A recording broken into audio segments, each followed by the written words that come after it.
não sabe aquele cara que simplesmente aparece no ensino fundamental que a gente nunca viu? Pois bem, sou eu hoje. Então, hoje eu vou falar um pouquinho para vocês de fisiologia do sistema renal, tá? Então, eu, diferente de muitos dos meus colegas do curso, eu sou formado em cinema e audiovisual. Eu acabei parando aqui por muitos poréns, mas basicamente no cinema a gente estuda muito a transição do que é película para como que vai a imagem digital, e isso cria vários efeitos de emoção. Só que eu me interessava muito pela parte comportamental. Então, como que a gente fica viciado em rede social? Como que as pessoas ficam viciadas em tigrinho? Então, isso me levou mais para o lado da fisiologia, e eu acabei pegando algumas matérias e depois eu passei no processo seletivo. Então, eu sei que é estranho, mas confia que dá certo. Então, o meu mestrado eu faço basicamente estudo in vitro, que é para entender a base mesmo. Então, é a avaliação dos efeitos do extrato da farinha do bagaço de uva em esferoides de astrócito in vitro e dispostos em diferentes quantidades de fluorígano nacional. O que é isso? Eu pego as células, eu transformo ela num aglutinato, porque a maioria das pessoas faz estudo in vitro nelas em 2D. Eu faço um aglutinado para ela manter a interação célula a célula e eu testo esse composto, que é o extrato da farinha do bagaço de uva, para a gente ver se ela responde a esse extrato, porque ela está embebida no meio hiperglicêmico, simulando como se fosse uma diabetes mellitus tipo 2. Então, é confuso, mas deu certo. Ao longo da aula, o que vocês tiverem dúvida, pode me interromper, pode parar, eu até prefiro. Se eu falar alguma coisa que vocês sabem que está errado, por favor, me corrijam e a gente vai conversando um pouco. Mas, cultura de células, alguém já viu, já fez? Não? Basicamente, o que é a cultura de célula? A gente pega um frasquinho de plástico mesmo e tem uma linhagem de células específica ali dentro. A gente coloca no meio, que é basicamente uma água com vários aminoácidos, carboidratos, lipídios. E as células elas vão crescendo naquele meio, só que aquele meio ele tem que ser trocado constantemente. Porque como vocês viram em várias matérias, ao longo do nosso processo metabólico, a gente cria vários ácidos, por exemplo. Então a gente cria os ácidos voláteis, que é o CO2, a gente cria a amônia, que o fígado vai lá e transforma em ureia para se tornar menos tóxico. Então, da mesma forma que acontece nas células, acontece no nosso corpo, e justamente isso que eu vou falar hoje. É o sistema que regula toda essa função no nosso organismo. Então, eu vou falar um pouco sobre as funções renais gerais, a anatomia geral, os néfrons, como funciona a perfusão desse órgão, e como que todo o sangue que passa ali é filtrado, é reabsorvido, é secretado, e como que são os controles, tanto neurológicos quanto endócrinos, tá? Tudo bem até aqui? Então, o que a gente precisa entender para saber um pouco de fisiologia renal? A gente tem que entender isso de compartimento e composição corporal. Aquilo que a gente sempre ouviu ao longo da vida, 70% do nosso corpo é água. Isso em média é nas crianças, mas em adultos, varia de homem para mulher, mas em adultos geralmente a média é 60%, em homens e em mulheres 50% a 55%. A imagem está um pouco estourada aqui, mas basicamente a gente tem o volume total do corpo. Desse volume a gente tem a água e 2/3 é o líquido intracelular, então o citosol, que fica lá dentro da célula, e 1/3 é o espaço extracelular. Desse espaço extracelular, a gente tem o interstício e o plasma. O que são essas duas coisas? Então a gente tem a nossa arteríola, quando ela vai se ramificar nos capilares, e a gente tem esse espaço entre as células, que é o próprio interstício, que é o líquido que banha as células. Então é como se fosse esse meio de cultura que eu falei das minhas células, só que nos nossos tecidos. Então, todos os nutrientes que passam ali nas arteríolas, alguns vão acabar transicionando para esse interstício, e as células, com os receptores delas e todos os transportadores, elas conseguem fazer a captação de nutrientes e jogar substâncias tóxicas ali, e depois o sistema renal vai dar um jeito nesses substratos, tá? Então, o indivíduo médio de 70 quilos ele tem aproximadamente 45 litros de água e são 15 litros nesse espaço intersticial, certo? Então, ali, como eu falei, a gente tem todo esse espaço que é dentro da célula e todo o outro espaço que é o extracelular. Então, ali a gente tem o vaso sanguíneo e o interstício. Então, no nosso sangue, como vocês já devem ter visto, a gente tem a parte sólida mesmo, que é quando alguém vai fazer um exame de sangue e eles extraem, e depois eles centrifugam e ficam separado o plasma da parte sólida. Então a gente tem a parte sólida que são as células, que são as plaquetas, os fragmentos lá dos megacariócitos, as células vermelhas, hemácias, as células do sistema imune, e a gente tem o plasma, que seria a parte líquida mesmo desse sangue, que contém todas as toxinas, alguns nutrientes, os nossos íons. E por que isso é importante? Porque essas concentrações, tanto no líquido extracelular e no intracelular, elas são muito diferentes. Então, imaginem vocês sendo a célula. Então, a célula está lá embebida pelo líquido intersticial e ela tem que manter todo esse gradiente de concentração desses íons. Reparem o cálcio, pessoal. Olha como é diferente a quantidade que fica no espaço intracelular dele. Então, são quantidades com um ajuste muito fino para criar todo esse gradiente.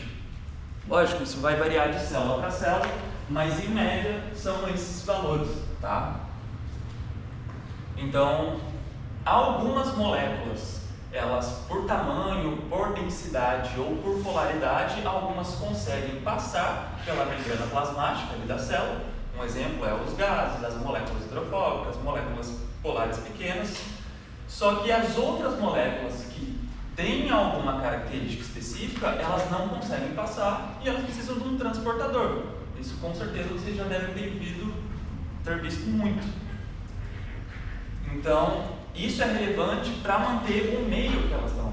Então, se o meio é hipertônico, ou seja, tem mais soluto no meio dela e não dentro da célula, ela acaba perdendo muito líquido.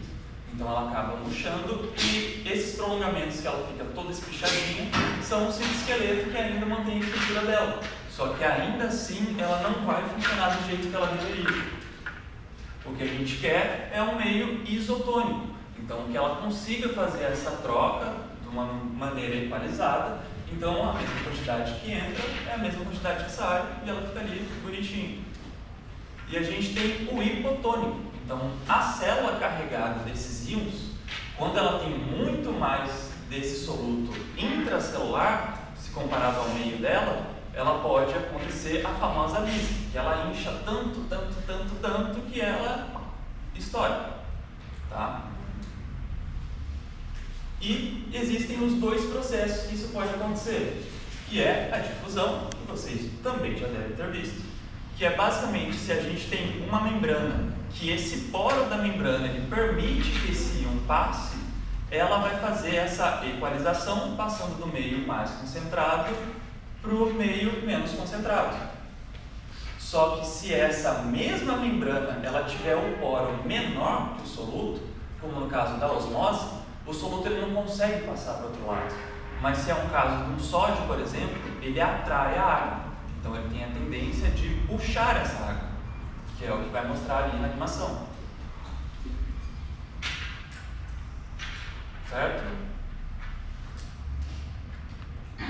Então, na membrana das nossas células também acontece esse processo. Só que em alguns lugares que a gente precisa fazer grandes aportes de água, a gente tem esses facilitadores, que são as aquaporinas, que são esses complexos proteicos que eles têm um diâmetro específico que ele permite apenas a passagem de água. E a gente tem vários tipos de aquaporina. Se vocês pegarem algumas medicações, elas vão atuar em alguns específicos. Então, lógico, vocês não têm que decorar esse tipo de coisa, é só para vocês entenderem que existem variações das aquaporinas. Mais para frente eu vou falar mais um pouquinho. Tudo bem até aqui? Tá. E assim como a gente tem os facilitadores de água, a gente também tem as proteínas de transporte. Nesse exemplo é a bomba de sódio, potássio e TPase. Então, lá quando eu mostrei para vocês aquelas concentrações, tá vendo que o sódio no meio extracelular é 142 miliequivalentes litro e intracelular é apenas 10? Então concordam que para entrar seria muito mais fácil. Só que quando a célula ela tem que manter isso dentro dela, uma quantidade específica, ela precisa expulsar, é quando a gente vai ter os transportadores ativos que vão gastar o ATP. E para gastar o ATP, essa célula específica ela precisa ter organelas para produzir ATP. Lógico, em maior quantidade. Então funciona como aquelas portas giratórias que geralmente tem banco. Então para um entrar, o outro tem que sair. Toda aquela função do importe, deporte. Então, como eu falei, a gente não é um sistema fechado igual da célula in vitro. A gente é dinâmico, a gente corre, a gente fica parado, a gente estuda, a gente vira a noite estudando, a gente vai para a academia. Então a gente acaba retendo o soluto e perdendo a água ao longo da vida. Então, como que a gente controla essas variações do nosso meio? A gente vai ter o nosso sistema renal. Então, o sistema renal é responsável por fazer a excreção de resíduos. Então, a ureia, como eu falei, ácido úrico, creatina, do processo metabólico lá dos músculos, alguns hormônios, produção de hormônios e enzimas, que vocês já devem ter visto, acho que com o professor Paulo, da eritropoetina e o calcitriol e a renina, que a gente vai falar um pouquinho também. Regulação do pH. Então vocês sabem que ter um pH muito ácido ou muito alcalino não é tão interessante, porque as nossas próprias enzimas elas não vão conseguir fazer o que elas precisam ali dentro, no espaço intracelular. Então a gente tem que dar um jeito de regular isso também. Então a gente tem a regulação da concentração iônica, então os sódio, cloro, potássio, cálcio, entre outros, e a regulação do volume. Então a gente precisa controlar o tanto de água que está entrando, o tanto de água que tem que sair, para fazer esse equilíbrio hidroeletrolítico, tá? Então, a anatomia geral, gente. A gente tem 2 rins, o corpo geralmente ele trabalha em redundância. Então, se a gente que é mais jovem, a gente perde um rim, a gente não vai ter problemas tão grandes, tá? A gente ainda consegue lidar muito bem apenas com um rim. São essas estruturas que parecem os 2 feijãozinhos ali. Então a gente tem os rins abaixo do diafragma, a gente tem o ureter que conduz a urina até a bexiga e depois a uretra. Então aqui a gente tem uma outra imagem. E tem variações. Tem uma variação feminina e masculina que seria o tamanho da uretra. Então mulheres têm a uretra um pouquinho mais encurtada, enquanto os homens têm todo o caminho até chegar na bexiga, o que nas mulheres poderia facilitar a proliferação de algumas bactérias pelo tamanho ser encurtado da uretra. Então, os rins, eles ficam abaixo do diafragma, então todo o aporte deles vão vir lá da alça descendente da aorta e passar ali ramificando na artéria renal. A gente vai ver daqui a pouco. E ali a gente tem um corte do rim, parecendo um corte de um tomate cortado. Então a gente tem o córtex, que seria a parte como se fosse a casca, tá? A gente tem a parte da medula, que seria essa parte mais interna. E nessa medula a gente tem as pirâmides, que são essas estruturas que formam a pirâmide mesmo. E depois que é conduzido para a pelve renal e depois para o ureter. E como que acontece essa filtração de todo o nosso sangue que passa ali e vai se transformar em urina? Aqui, igual eu falei, o sangue que vem lá da aorta e passa pelo ramo descendente e depois ramifica para virar a artéria renal, que aqui não dá para ver muito bem, ela vai se capilarizar e passar nessas colunas. Essa parte entre uma pirâmide e a outra chama de coluna. Então ela vai vir até aqui, e ela vai ascender ao córtex no formato de arteríola e depois ela vai retornar no formato de vênula e voltar para a veia renal e voltar para a circulação. E todo aquele sangue filtrado, ele vai cair ali nos ductos e depois descer lá para a bexiga, tá?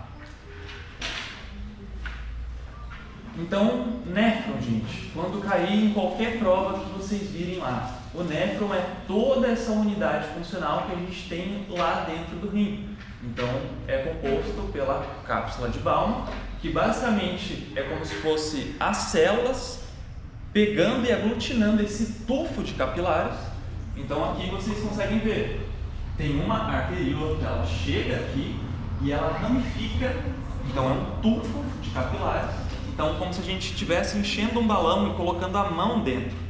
Ela vai inovelar ele e depois o mesmo vaso dele, ele acaba retornando. Percebe que ele não entra, ele forma esse novelado e depois já volta. Então, a gente vai ter a parte ali da cápsula de Bowman, todo o sangue que é filtrado, lógico, parte dele é filtrado, não vai ser 100% do sangue que vai ser filtrado ali. Então, o sangue chega ali e apenas 20% vai se tornar a parte filtrada que vai entrar ali no túbulo contorcido proximal. E depois ela vai descer e passar nesse ramo descendente da alça de Henle e depois ela vai ascender, chegando lá no túbulo contorcido distal. Vocês vão ver, se vocês pegarem para estudar em livros, pode estar túbulo contorcido, túbulo convoluto. Então, existem essas variações de autor para autor. E depois todo esse filtrado desce até chegar nos ductos coletores e depois chega na pelve renal, que seria mais ou menos aqui, tá? Então, aqui tem mais ou menos a estrutura dele, que ele vem até a medula, depois ele volta. A gente vai entender por que ele faz todas essas informações. E a gente, em cada rim humano, contém cerca de 1 milhão de néfrons. Alguma dúvida até aqui? Podem perguntar, viu, gente? Sem medo.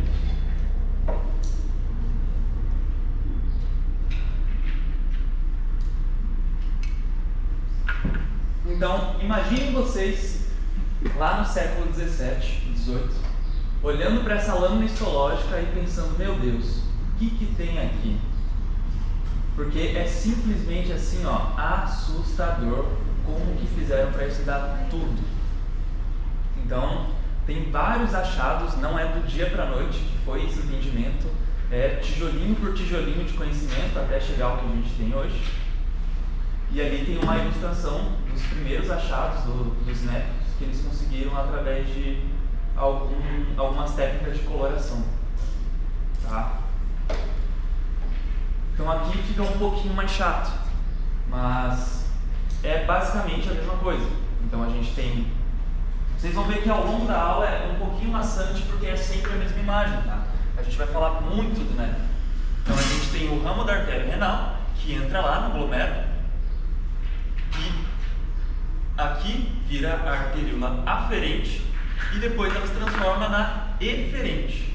Ela continua e ela vai entremear todos aqueles túbulos e se transformar nos capilares peritubulares, peri de periférico, então eles ficam periférico ao túbulo, sempre acompanhando para se transformar na vênula e voltar através da veia renal.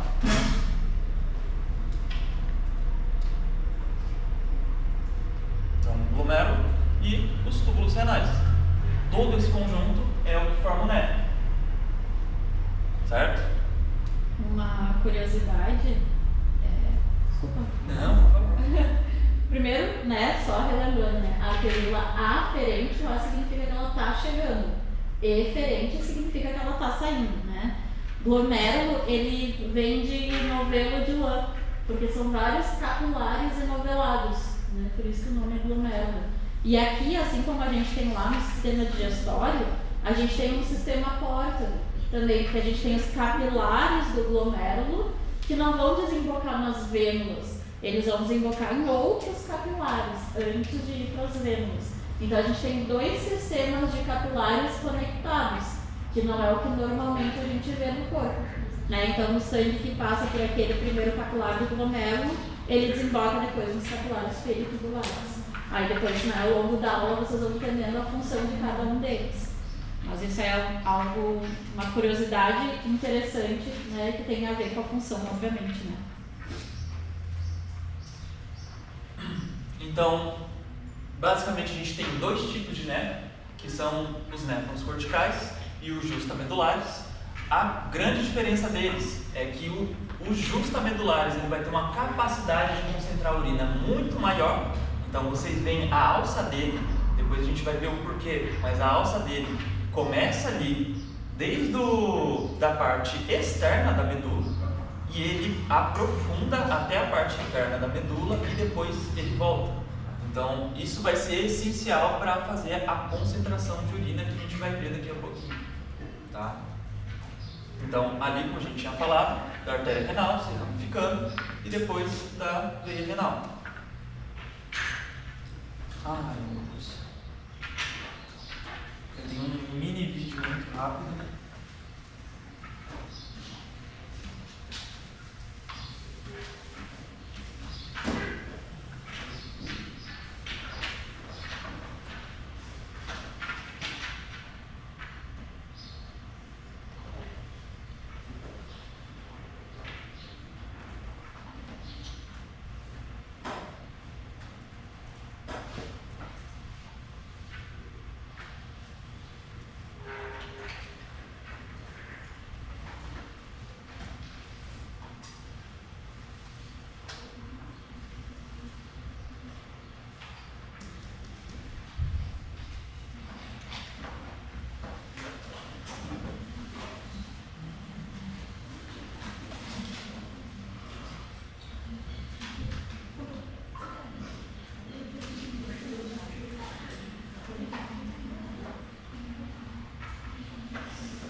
Ele não tem áudio, tá? Então é só para mostrar mais ou menos como é que é feita a filtração. Então o sangue chega lá pela arteríola, ele vai chegar no glomérulo, eles vão passar ali e parte vai virar o filtrado, que é o líquido dentro daquela cápsula. E depois que ele é filtrado e passar por todos aqueles tubos, eles vão descer no ureter até chegar lá na bexiga, onde vai ser armazenado e depois excretado.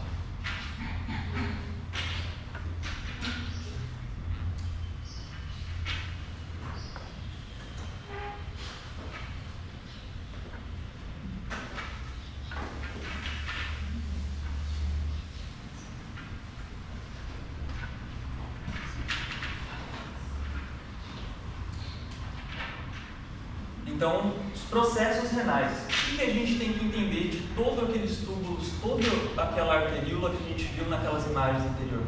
A gente tem que entender os 4 processos principais, que é primeiro a filtração, então é do sangue para o lumen tubular, e depois a reabsorção, então do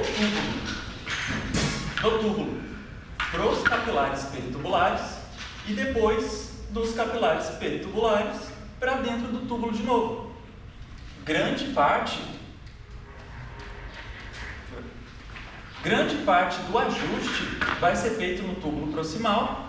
A alça de Henle, basicamente, ela vai perder ou atrair ar, e lá no túbulo distal, o rim vai fazer o ajuste fino do que ele precisa que fique ou que literalmente vai embora. E depois a gente tem a excreção.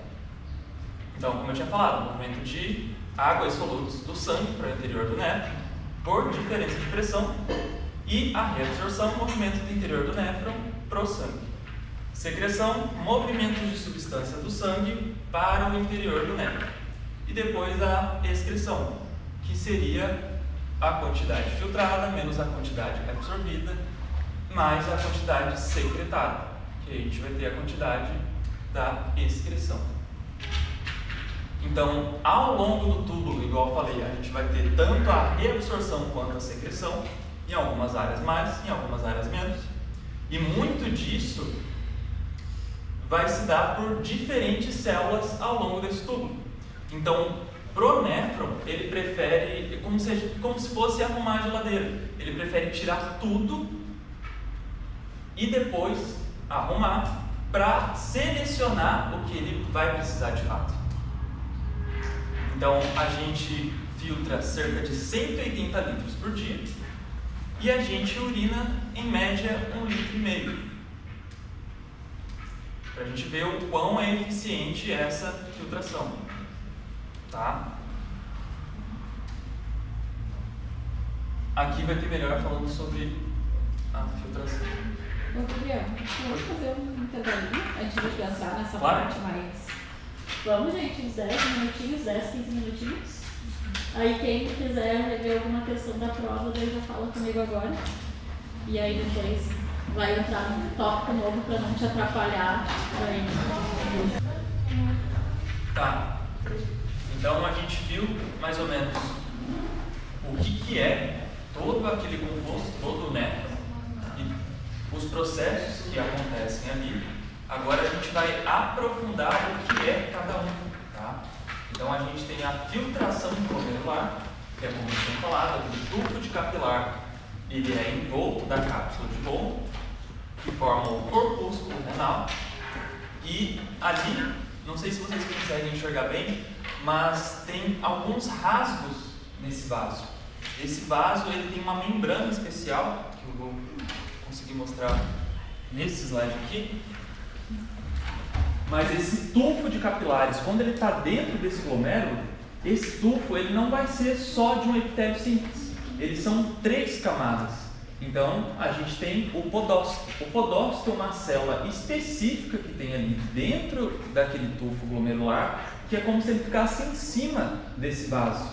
Então, ele tem o podócito, que ele tem os pedicelos, que seriam como se fossem os pezinhos dele, e um consegue entremear no outro, formando essas fenestras.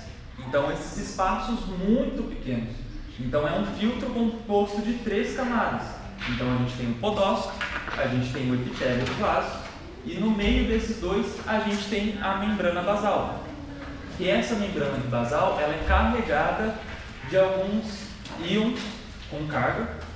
Então, algumas proteínas, quando elas vão passar ali, por exemplo, a albumina, ela não consegue atravessar. Por mais que a fenestra poderia permitir a passagem dela para dentro do lumen daquele tubo, ela não passa por conta da carga iônica dela. Tá? Então, filtro de 3 camadas: epitélio capilar, membrana basal e os pedicelos dos podócitos.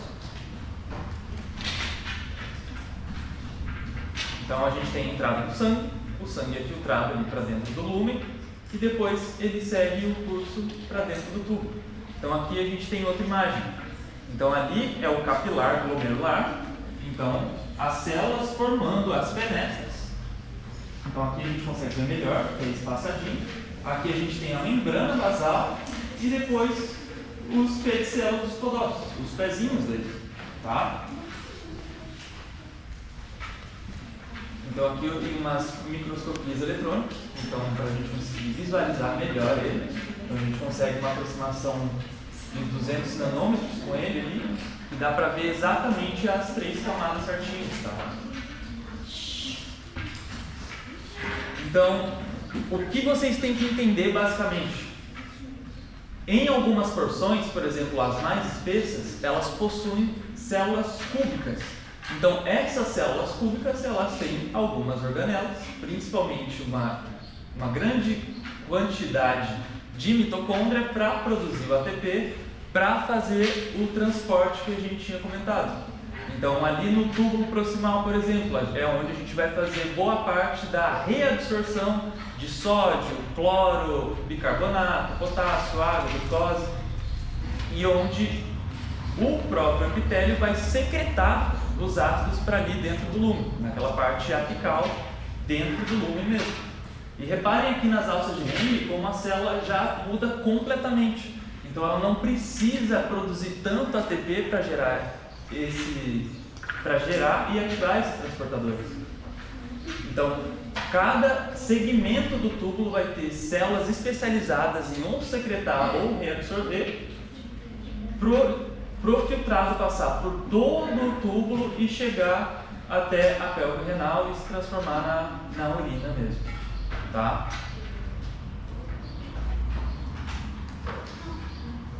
Então, taxa de filtração, apenas 20% do plasma passa através do glomero, então 80% segue pela eferente e depois 20% do volume filtrado, 19% do fluido é reabsorvido.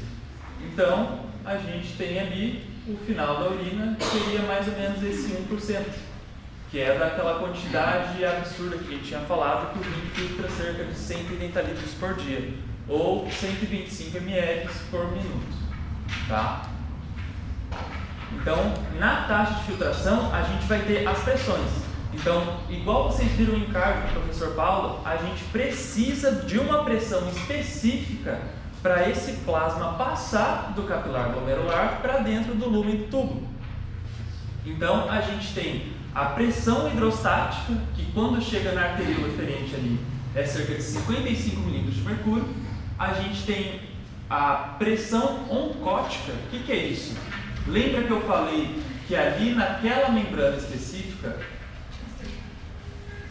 ela é carregada e algumas proteínas, pela polaridade, elas não conseguem passar? O líquido que está dentro do lúmen, ele também é atraído pelas proteínas que estão lá nos capilares. Então seria essa pressão oncótica, que um dos exemplos, a albumina atraindo os gases à água.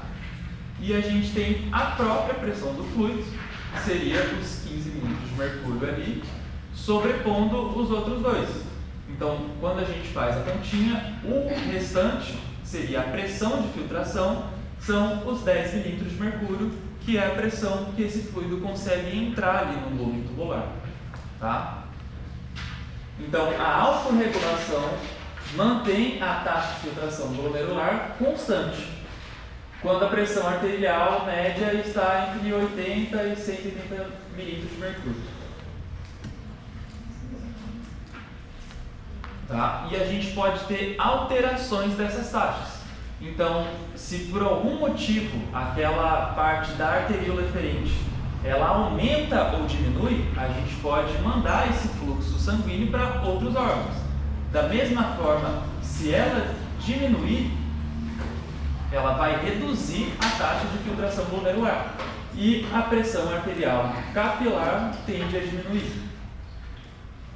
Da mesma coisa, se tiver uma resistência aumentada lá na eferente, lá na saída daquele vaso, a gente vai aumentar a taxa de filtração glomerular. Por quê? A gente fechando lá em cima, todo o sangue que chegar ali, ele vai ser filtrado com muita pressão. Depois eu vou mostrar para vocês o reflexo miótico, que ele explica melhor isso.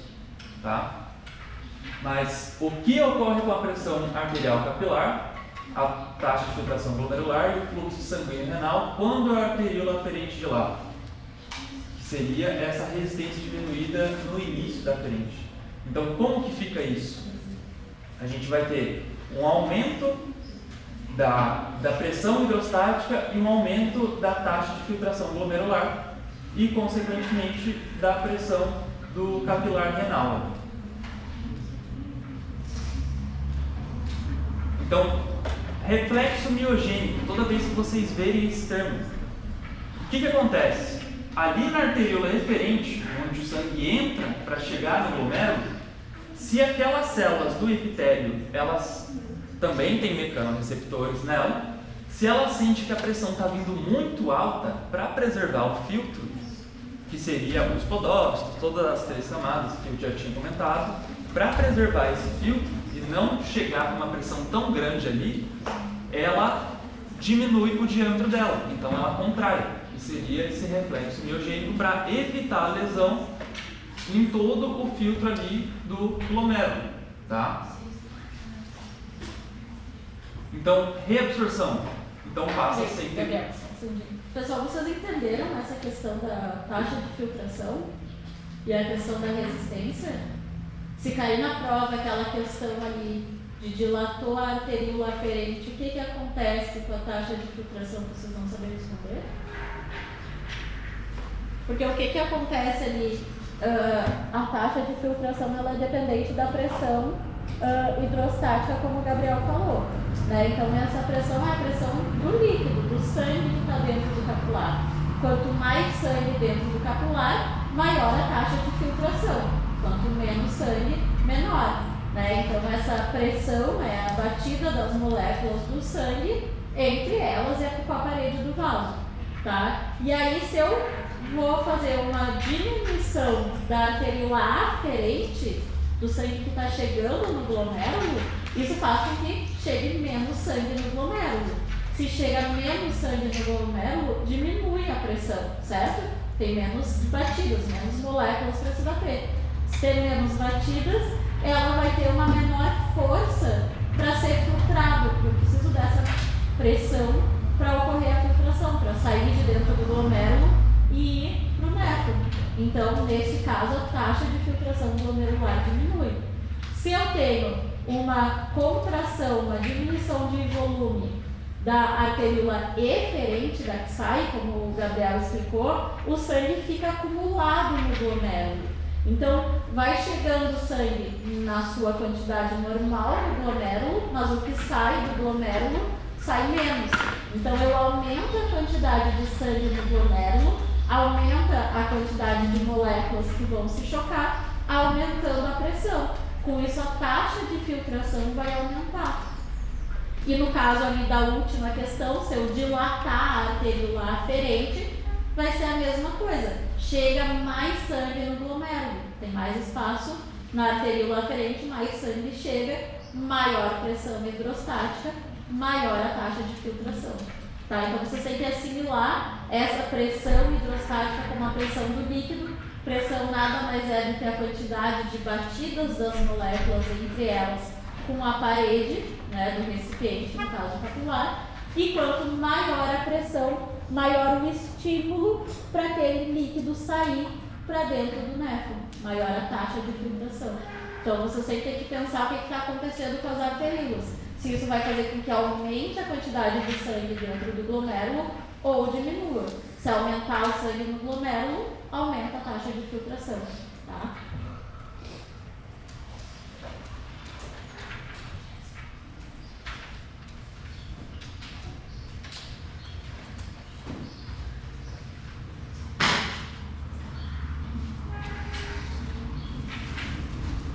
Tá.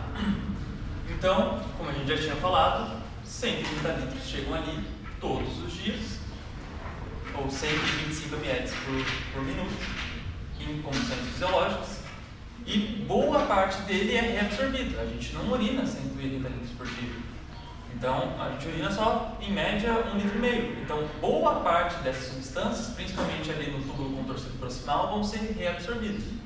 Tá? E um exemplo da que é reabsorvida 100% é a glicose. A glicose, quando ela chega ali, todo o túbulo contorcido proximal, as células começam a secretar ali para os capilares peritubulares. Então a gente tem zero perda. A gente pode ter a perda da glicose através da urina em pacientes diabéticos, por exemplo, que a gente vai ver o porquê daqui a pouco também, porque a glicose depende desses transportadores. Tá?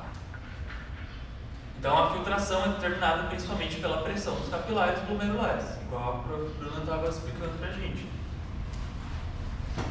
Então, todas aquelas pressões são responsáveis pela filtração e as próprias moléculas e as substâncias que estão lá nos peritubulares, elas acabam atraindo também algumas moléculas que estão passando pelo tubo, que seria aquela pressão coloidosmótica ou oncótica, que está ali, com o símbolo de pi, que ela consegue atravessar ali o túbulo e chegar ao interstício.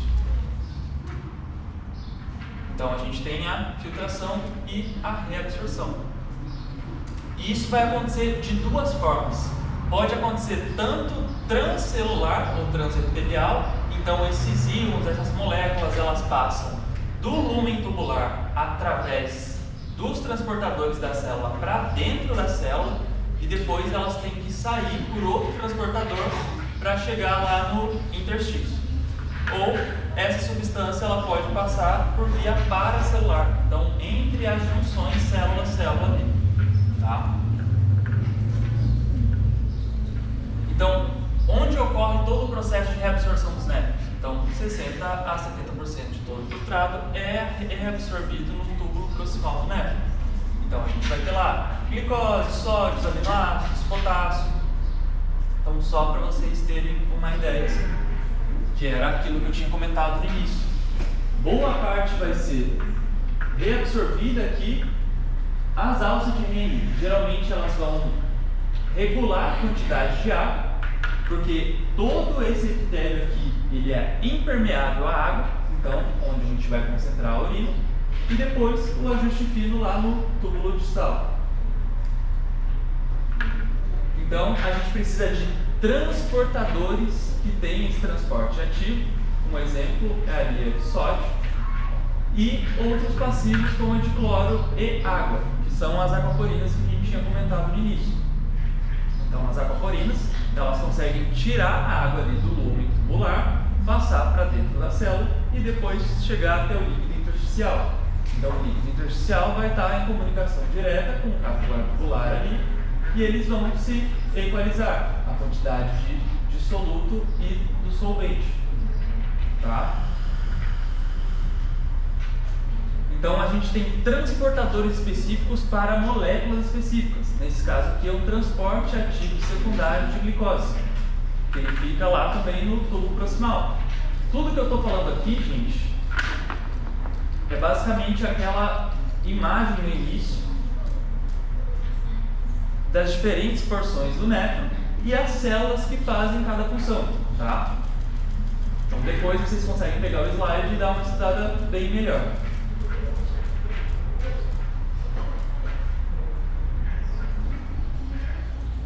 Então, os transportadores, por exemplo, eles existem em uma quantidade finita dentro da célula. Então, assim como os hormônios, esses transportadores eles têm que ter algum mensageiro lá dentro do núcleo.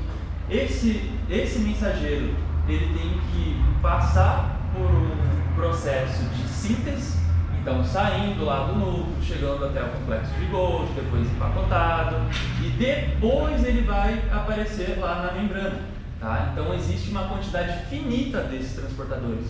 Então por isso que acontece... fugiu a palavra? A excreção? Não, a... reabsorção? Quando ele para de ser transportado porque atingiu um platô. Me ajuda, gente. Vamos. Saturação. Então é por isso que acontece a saturação, porque existe uma quantidade finita desses receptores na membrana. Alguma dúvida? A título de curiosidade, então, aproveitando a parte da glicose e da saturação, os estudos sobre a fisiologia renal começaram exatamente dessa forma, né? Vocês sabem, né, que a diabetes é conhecido como a doença da urina doce, né, porque saturou os transportadores e aí tu vai excretar a glicose, tu não vai reabsorver toda. E aí eram feitos os estudos, os diagnósticos de patologias a partir de exame de urina. Então, como se faz ainda hoje, né, se olha coloração, né, faz uma análise visual da urina, mas nos primeiros trabalhos, antigamente, se tomava a urina, por isso que se sabe que ela é doce. Então, o professor, o farmacêutico, tomava a urina para dizer qual gosto que ela tinha, né, de cetonas, de glicose, para poder associar com as doenças.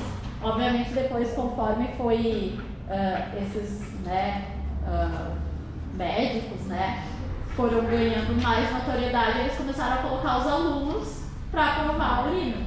E aí, então, vocês fariam isso, né, dentro de um laboratório de análises clínicas. Vocês iriam tomar a urina dos outros para dizer, né, qual o gosto que ela tem. Tá? Obviamente, hoje em dia ninguém precisa fazer isso, né, graças a Deus, né, a gente já tem tecnologias né? Mas por que se sabe que a urina do diabético é doce? Por causa disso, tá? Por causa dessa técnica antiga de análise de urina, tá? Inclusive, já aproveito para fazer um parênteses de que, assim, gente, a urina é o que a gente está excretando do nosso corpo, é o que a gente não precisa, não quer, né? Tem uma leva aí de indivíduos que acham que beber a própria urina faz bem. Não faz, né, gente? Seu corpo está eliminando é porque ele não precisa daquilo, né? Tinha um lutador de MMA, né, que eu gostava muito de UFC, ele defendia que, né, ele se saía bem porque ele tomava a primeira urina dele da manhã, que é aquela mais concentrada.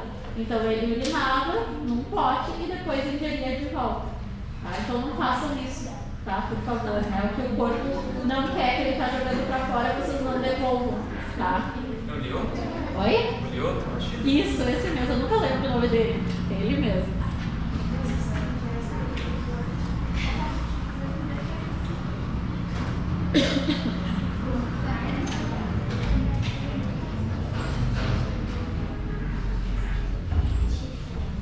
Tá. Então, da mesma forma que a gente teve a filtração, a reabsorção, agora a gente tem a secreção, que é o movimento das substâncias do sangue para o interior do túbulo, tá? Então, fármacos, por exemplo, todo fármaco que chega ali, 100% dele, 100% da carga filtrada é excretado pela urina, tá? Então, as principais moléculas e substâncias que estão secretadas pelos transportes ativos, que são o hidrogênio, o potássio e outras substâncias. Então, aqui tem um caso específico de ânions orgânicos, então proteínas com carga. Então, ela vai ter transportadores específicos também. Então, na membrana da célula, pegando através ali do lúmen tubular, passando para intracelular e depois chegando até o interstício, tá? É um processo ativo, ou seja, consome o ATP. Então a gente vai ter ali tanto na porção final do túbulo proximal e ali na alça de Henle, que a gente vai ver o porquê que a ureia está ali embaixo, e o túbulo distal lá em cima do hidrogênio, o potássio e a amônia. Então, secreção dos íons para ter a regulação do pH. Então, secreção do potássio, secreção de ânions endógenos, endógenos e excreção mais rápida de muitas substâncias. Então, tudo que a gente viu, o que a gente tem que entender? Que segmentos do túbulo vão fazer secreção e reabsorção. Então, vai secretar o que a gente não vai mais utilizar, vai reabsorver tudo que a gente precisa e vai concentrar alguns íons conforme a gente precisa manipular aquela quantidade de água, tá? E aqui a gente tem a famosa depuração renal, que quando a gente vai ver nos artigos está sempre lá o clearance de um soluto e a taxa do qual esse soluto desaparece no corpo pela excreção ou metabolização. Então, nem toda substância que chegar lá no filtrado ela vai conseguir ser excretada 100%. Então, isso vai diferenciar, por exemplo, em diversos fármacos. Alguns fármacos, eles ficam por mais tempo, a famosa meia-vida, eles ficam por mais tempo circulante a nível cérebro, mas ele ainda assim vai ser excretado. Nesse caso aqui, depuração de inulina. Inulina é um polímero da frutose, se eu não me engano, que ele é administrado exogenamente, então intravenoso, que era uma forma do pessoal saber o quanto de inulina está entrando para saber o quanto de inulina está secretando. Tá? Esses aqui são só exemplos para a gente entender mais ou menos o que é excretado e o que não é. Então, tem a depuração da glicose, igual a gente falou, a glicose que chega ali e ela é filtrada, ela tende a ser 100% reabsorvida, salvo exceções patológicas. E a gente tem a depuração da ureia. A ureia é um caso à parte, por quê?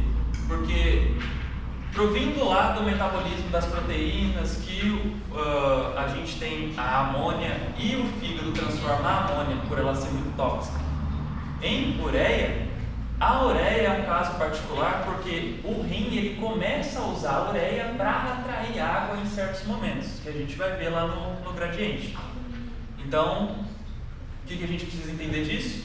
Algumas substâncias vão ser completamente excretadas e outras não, certo? Então, uma vez que o filtrado deixa os ductos coletores, ele já não pode mais ser modificado. Então, ele já está pronto para ser jogado fora. Então, o filtrado agora é chamado de urina e ele flui para a pelve renal, que é onde se junta toda aquela função das pirâmides que eu falei para vocês, e ela desce pelo ureter em direção à bexiga urinária com a ajuda de contrações rítmicas do músculo liso. O que é isso? É igual a gente tem lá no intestino, que é o peristaltismo. Ele é um pouquinho diferente, mas funciona de maneira similar. Então a gente pode concentrar a urina ou diluir ela também. Tá? Então aqui um pouquinho do reflexo da micção. Então a urina chega ali na pelve renal e depois ela passa pelo aquele processo contrátil. Só que tudo isso vai ser por conta do ramo dorsal ali na medula, que tem um neurônio motor disparando para segurar o esfíncter. Então é assim que a gente segura o esfíncter e não simplesmente molha as calças. Então a capacidade da bexiga tem aproximadamente 500 até 700, já vi em alguns livros, em homens, só que eu acho muito difícil ter 700.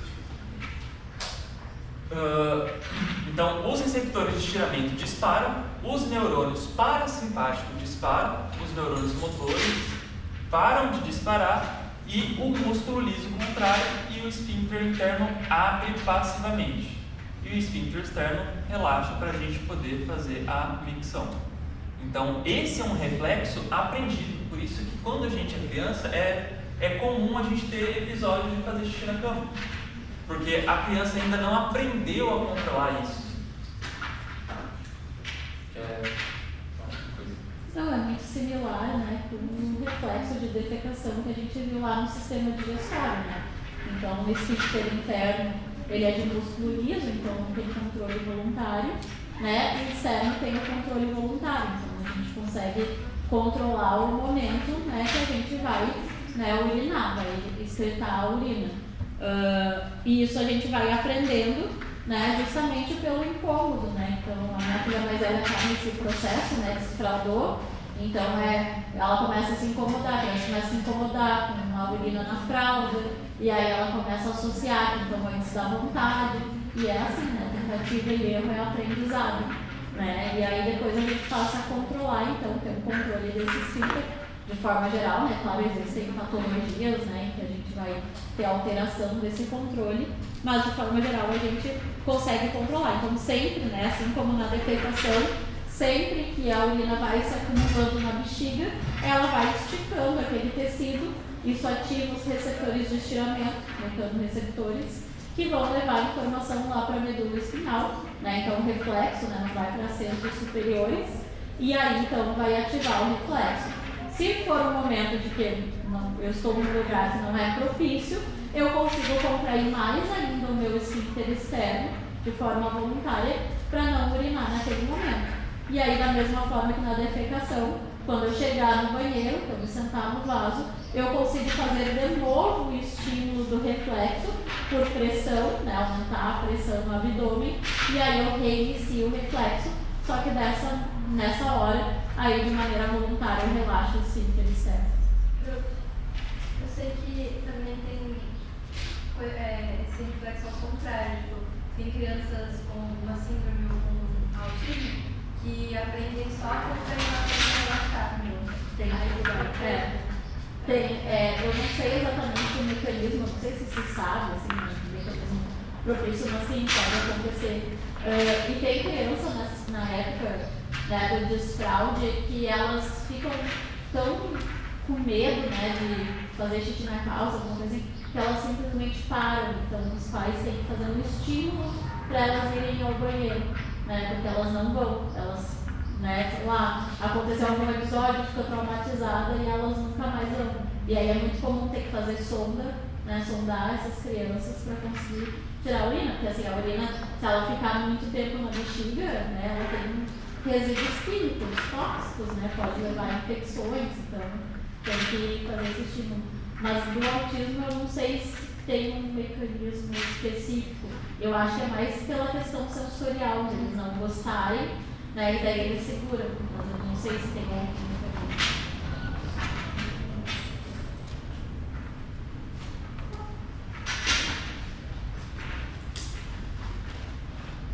Tá, então como a gente falou lá no início da aula, a gente é um sistema dinâmico que a gente vai se exercitando, a gente vai perdendo água pela pele, a gente vai perdendo água pela respiração, igual vocês viram lá em sistema respiratório, a gente pode perder água pela secreção das fezes também. Então a gente mantém esse balanço, diário, então o quanto que entra através do quanto que sai, e os rins eles têm que lidar com o manejo dessa água. E para vocês terem uma ideia, só de aumentar 2% da osmolaridade ali, isso já ativa os órgãos receptores que vão acionar o ADH, que é o hormônio antidiurético ou vasopressina, eles têm os dois nomes, que vai fazer a antidiurese. Então a gente segurar a água ali. Então a gente tem a retenção de água, a gente consegue aumentar a volemia e a osmolaridade, a relação dos solutos para o solvente.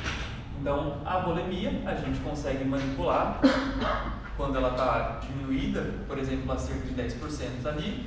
Alguns baroreceptores sofrem lá o potencial de ação, que vão ativar a angiotensina 2 e vai trazer o processo da sede pelo reflexo orofaríngeo e depois a aquisição de água. E como que isso acontece?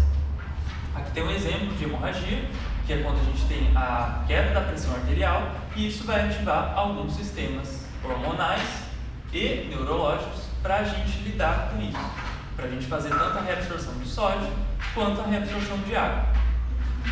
Eu sei que eu só estou falando, mas eu vou mostrar mais certinho aqui na frente. Então, sistema renina, angiotensina, aldosterona, provavelmente vocês já viram alguma coisa.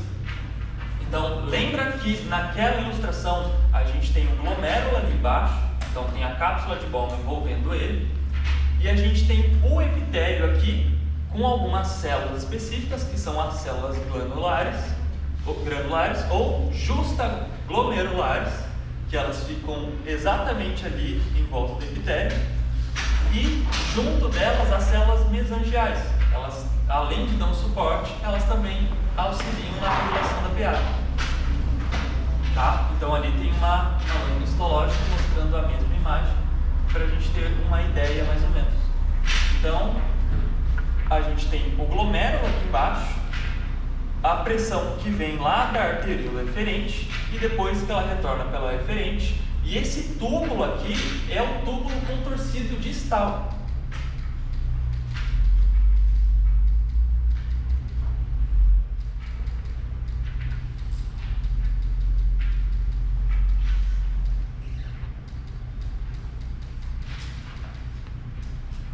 Aqui. Então aquela imagem lá, basicamente, é o glomérulo, e está vendo que a arteríola eferente, ela fica bem em volta do túbulo também, então é aquela imagem ali, tá?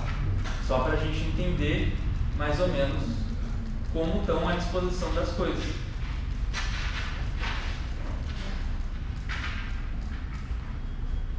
Então, como que vai acontecer essa secreção?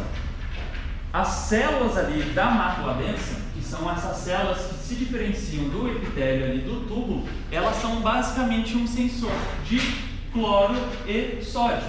Então elas ficam constantemente medindo aquele meio e dependendo a quantidade que tiver de solutos ali, por quê? Porque o filtrado passou por todo aquele túbulo e chegou lá na parte distal e vai ter várias coisas naquele filtrado. Aquelas células, elas estão recebendo várias informações. Dependendo do que ela receber, ela vai secretar prostaglandinas para as células justaglomerulares ali. E essas células específicas, elas vão secretar a renina. mas também pode acontecer por estiramento da aferente. Então, o próprio estiramento da arteríola aferente ali, ela pode desencadear uma resposta pelos mecanorreceptores e ela própria secretar a renina. Mas a gente também pode ser por uma descarga adrenérgica, igual vocês já viram em sistema simpático. Então, a gente tem o nosso receptor, que seria, o nosso sensor, que seria ali as células da mácula densa, que são essas daqui, e as células justaglomerulares, que são as que vão secretar de fato a renina. Então, primeiro, a gente tem o nosso sensor, ele vai secretar a renina ali, com as células do lado, as células da justaglomerulares. Essa renina, ela vai viajar por todo o nosso fluxo sanguíneo e quando ela encontrar o angiotensinogênio formado lá no fígado, vai acontecer a clivagem, ou seja, a quebra. E quando acontecer essa quebra, ele vira o angiotensina 1, que ela é um vasoconstritor fraco. Então, quando ela encontrar a ECA, que é a enzima conversora de angiotensina lá nos pulmões, ela vira a angiotensina 2.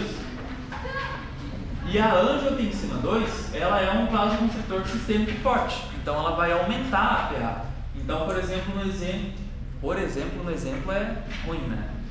Mas, por exemplo, que tinha aquela imagem lá da hemorragia, quando a gente está perdendo muito sangue, então a pH nossa tem que diminuir por conta da volemia, a gente está perdendo muito.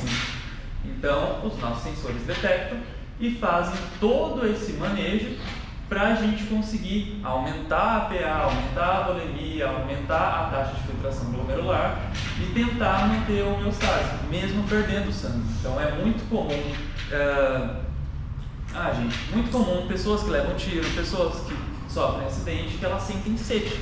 É justamente por isso que elas precisam aumentar a volemia e tem uma série de sistemas contribuindo para isso.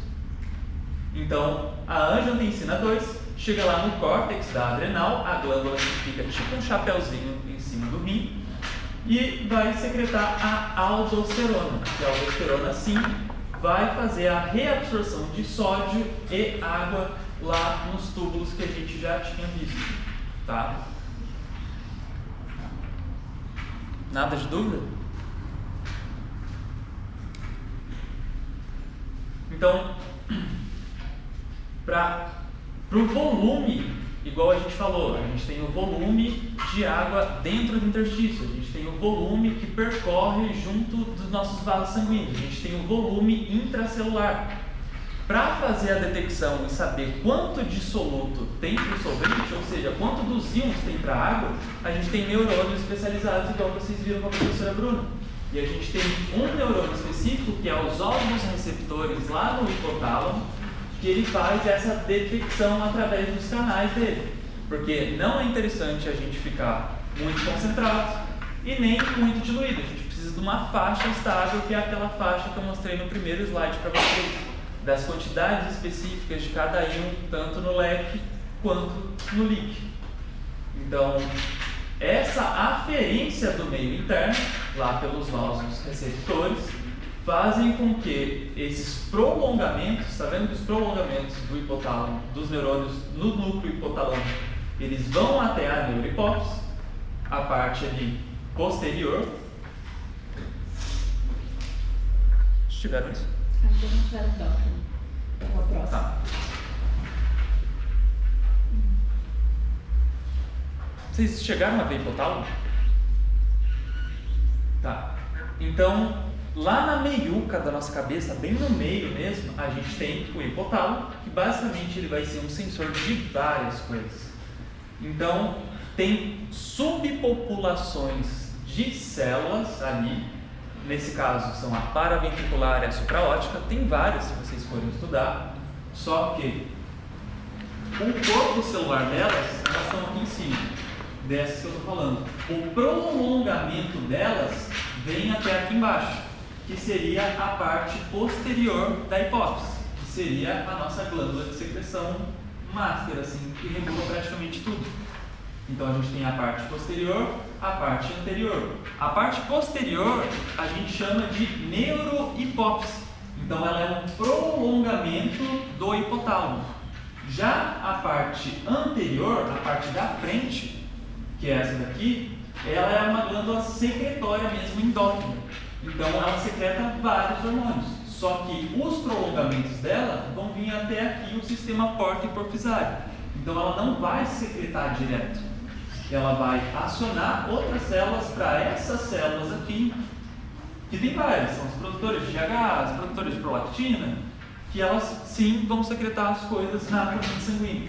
No nosso caso, como a gente está falando do ADH, a vasopressina, os prolongamentos dela já vão ser secretados nesse sistema porta.